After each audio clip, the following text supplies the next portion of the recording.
假如路径预报没有任何改变的话，我们预计在今天晚上8点半会发布海上台风警报。我们要特别提醒，这个台风的外围环流大概从礼拜6晚间开始就会影响到我们，而这个台风可能会在礼拜天逐渐的通过台湾。而最新气象资料显示，这个台风在礼拜天通过台湾之后，会陷入导引气流微弱的环境，因此台风可能会在台湾海峡南部滞留。我们预计台风或外围环流很有可能会影响到下个礼拜3。我们会有2个比较主要的变化，一个是路径上有逐渐南修的趋势，因此下午的路径大概会比较偏向于花莲到台东这边，进入台湾陆地的机会是最高。那在通过台湾大概到4号之后，到5号甚至6号，很有可能都是在台湾海峡南部滞留的情形。今年第11号台风海葵在下午2点已经来到台湾东南东方大概770公里左右的位置。这个台风会持续的朝台湾前进。假如路径预报没有任何改变的话，我们预计在今天晚上8点半会发布海上台风警报。我们要特别提醒，这个台风的外围环流大概从礼拜6晚间开始就会影响到我们，而这个台风可能会在礼拜天逐渐的通过台湾。而最新气象资料显示，这个台风在礼拜天通过台湾之后，会陷入导引气流微弱的环境，因此台风可能会在台湾海峡南部滞留。我们预计台风或外围环流很有可能会影响到下个礼拜3。不过台风的路径预报不确定性相当大，要提醒大家特别留意最新的资讯。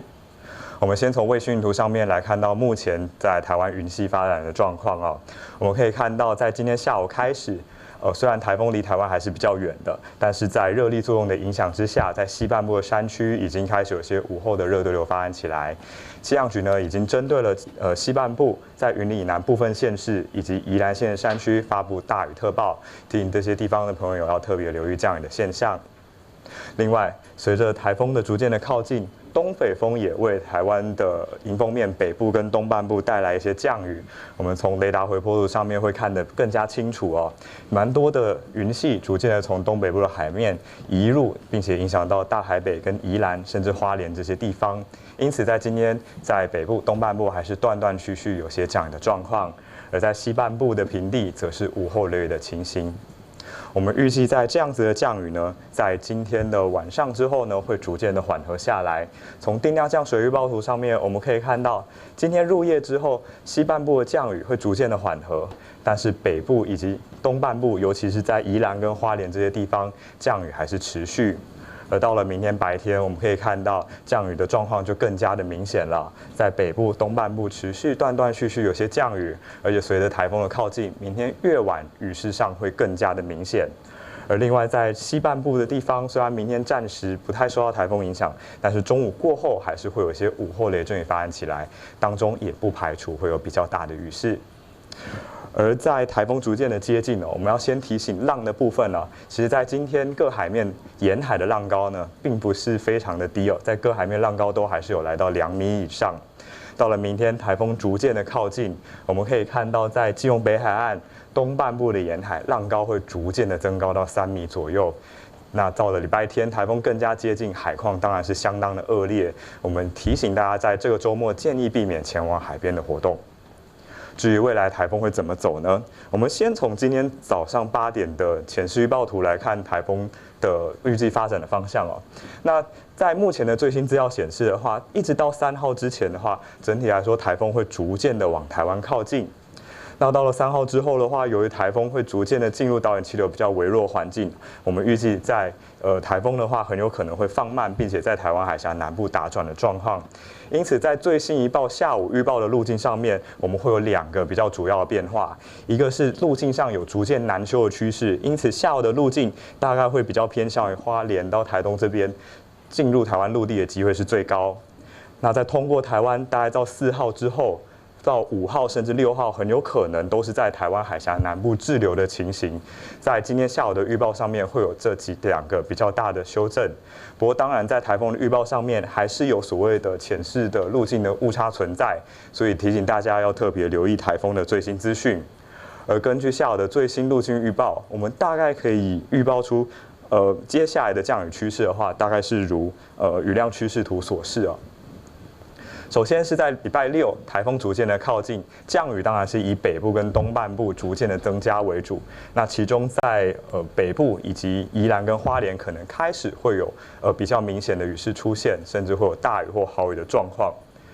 到了礼拜天，台风逐渐的接近，甚至会登陆，就是在台湾的部分。那由于路径往南修了，所以整个东半部地区，包括台东，可能降雨都会非常明显。北部同样是迎风面，所以也是会有大雨或豪雨发生的可能。另外，在台风通过台湾进到台湾海峡南部的时候，南风也会为中南部地区带来比较明显的降雨。因此可以看到，到了3号，中南部的降雨也变得非常明显，同样也有豪雨发生。到了礼拜一到下个礼拜3，由于台风持续滞留在台湾海峡南部非常强烈的南风带来了大量的水汽，所以在这一段时间，各地天气还是相当的不稳定，风雨还是比较大。这当中，尤其是在东半部地区，南部又是迎风面的地区，因此同样持续会有大雨或豪雨发生的可能。台风影响的期间，其实从礼拜六晚上一直延续到下个礼拜的礼拜3。那目前来看的话，整个影响的期间算是相当的长的，而实际上影响比较大的位置，还要再视台风的路径变化而定，预报的不确定性相当的高，提醒大家一定要特别留意台风所带来的影响。那我们预计到了下个礼拜4之后，台风会逐渐的远离，因此各地的风雨有逐渐缓和的迹象。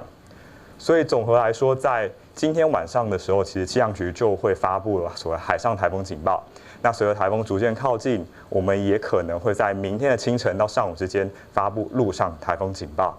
那未来一段时间，一直到下个礼拜3，台风都会在台湾附近影响我们，因此影响的时间算相当的长，请大家一定要留意台风的最新动态，并且做好防台准备。以上是在今天下午的天气说明。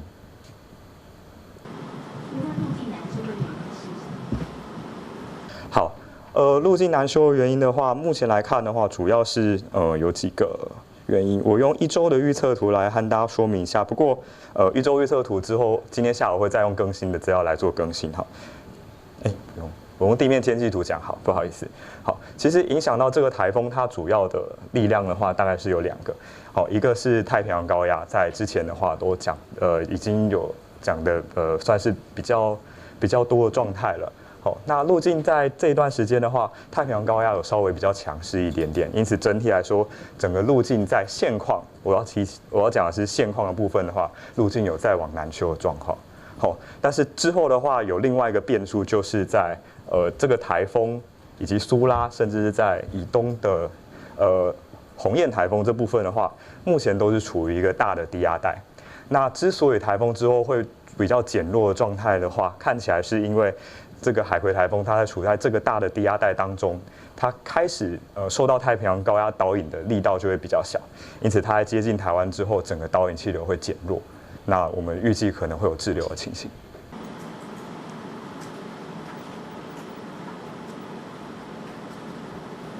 看一下日本气象厅预测海葵台风会陷入安刑场，是什么意思？安刑场的话，它主要是在讲说，当台风它行经到2个高压中间的时候，以这张图来说的话，大概是在这个高压跟这个高压中间的位置的时候，那它会陷入一个导引气流比较微弱的环境。所谓导引气流比较微弱，是因为东边的高压会提供这个地方南风，也就是往北的推力；西边的高压会提供北风，也就是往南的推力。2个高压会提供比较不一样的导引气流，所以会导致它整个会陷入比较导引气流比较微弱的环境。那这个台风未来在进入台湾的时候，有没有进到安刑场的部分的话，这个我们会再视最新的资料来观察。为什么它滞留时间长的话，那它的强度跟暴风带季的变化会怎么样？好的，我们预计这个台风在接近的过程当中会持续的增强哈。那当然，在台风通过台湾受到地形破坏了之后，强度上会明显的减弱，因此我们预期它进入台湾海峡南部的时候会是轻度台风，而且随着时间会持续的减弱。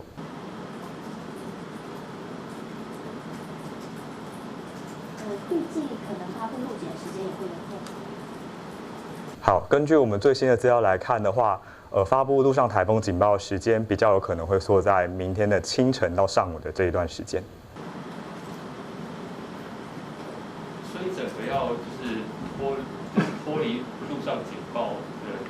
那个是不是整个警报时间拉得很长？对，这个其实脱离陆上警报期间的时间的话，第一个就是因为它在台湾海峡南部滞留了蛮长一段时间，所以它的台风警报期间当然就会拉得比较长。那至于什么时候脱离的话，当然路径的预报还有不确定性。那另外就是它进入台湾海峡南部之后，它的强度有没有可能减弱到比轻度台风还更弱的等级，这是我们要观察的。但是无论如何，这个台风它影响了台湾的时间拉得比较长，所以可能造成了降雨或者是风雨的时间也比较长，这个是大家要特别注意的。这个部分的话，因为台风它在通过台湾的时候，暴风半径大概还是180公里，所以其实假如目前大概是以花东这边登陆的话，其实大部分的县市都还是有机会可能涵盖在它的暴风圈里面。那当然我们也不排除这个台风可能再偏南一点或偏北一点点，那当然就有些县市可能就不一定会涵盖到，所以这个部分的话，预报不确定性还蛮大。那现在就是说，如果按照目前最新的这样预测的话，是因为跟苏拉台风有什么样的互动吗？还是说东边还会有新的就是低压系统跟它互动的关系？目前来看的话，主要的互动的话，主要是它，因为原本台风是比较明显受到北边太平洋高压导引。那目前的资料上看起来的话，是它在接近台湾的过程当中，一个是在海葵台风的东南边这边的热带云簇有可能会有新的低压发展起来。那另外就是因为它海葵台风它处在一个非常大的低压的环境里面，那相对的太平洋高压给它的推力可能就没有原先预期的这么大，所以才导致它导引气流的减弱，甚至所以台风放慢的情形。